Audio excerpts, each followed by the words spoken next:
So aliens ఉన్నారా? ఈ topic గురించి నేను ఎందుకు చెప్తున్నానంటే ఒక చిన్న డౌట్ అనమాట నాకు వచ్చినప్పుడల్లా. నేను ఎప్పుడైనా వీడియోస్ చూసినప్పుడు, అంటే దీనికి సంబంధించినవి లైక్ ఏలియన్స్ ఉన్నారా, గ్రహాంతర వాసుల నుంచి మనకు సిగ్నల్ వచ్చిందా, అట్లాంటివి చూసినప్పుడు పీపుల్ దిస్ రకరకాల ఒపీనియన్స్ అనమాట. కొంతమంది మేము చూసామని, కొంతమంది అంటే స్పేస్ క్రాఫ్ట్స్ మాకు కనిపించాయని, సో వాట్ ఎవర్. సో కొంతమంది మాకు సిగ్నల్స్ కూడా అందాయని సైంటిస్టులు దెడు చాలామంది రకరకాలుగా స్టేట్మెంట్స్ ఇస్తుంటారు. అవన్నీ కూడా తప్పు పట్టడానికో ఇంకే ఉద్దేశంతో అయితే కాదు.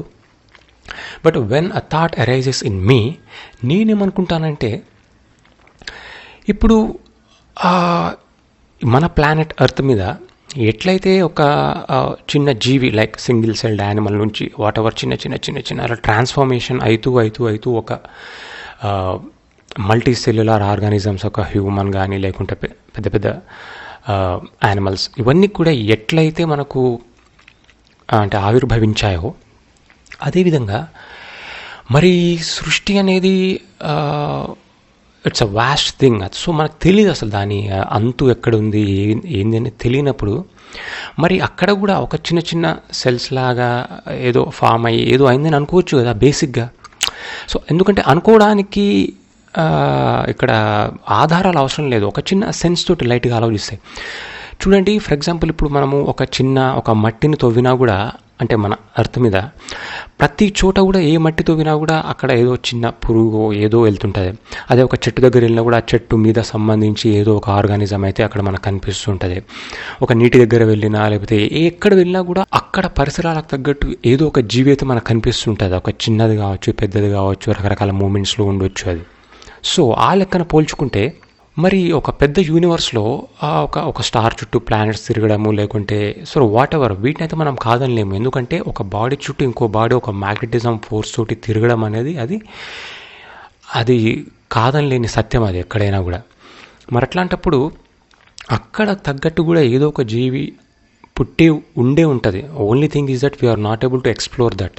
అక్కడ వెళ్ళి మనం చూడట్లేం కాబట్టి మనకు తెలియకపోవచ్చు.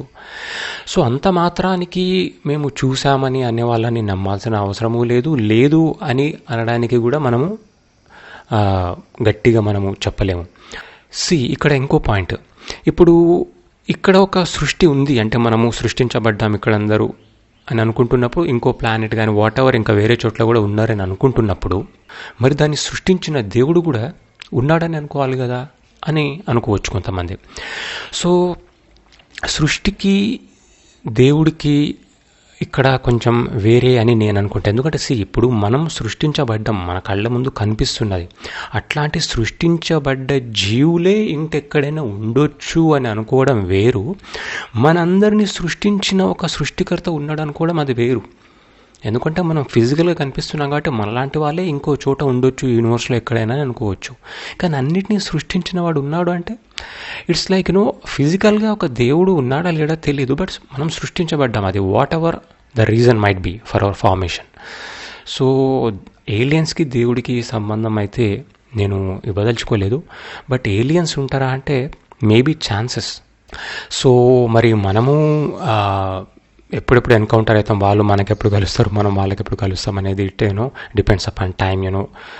It can never be happen also, అది కూడా అసలు జరగకపోవచ్చు. So anyways, that's all about aliens and my thought about aliens. Thank you.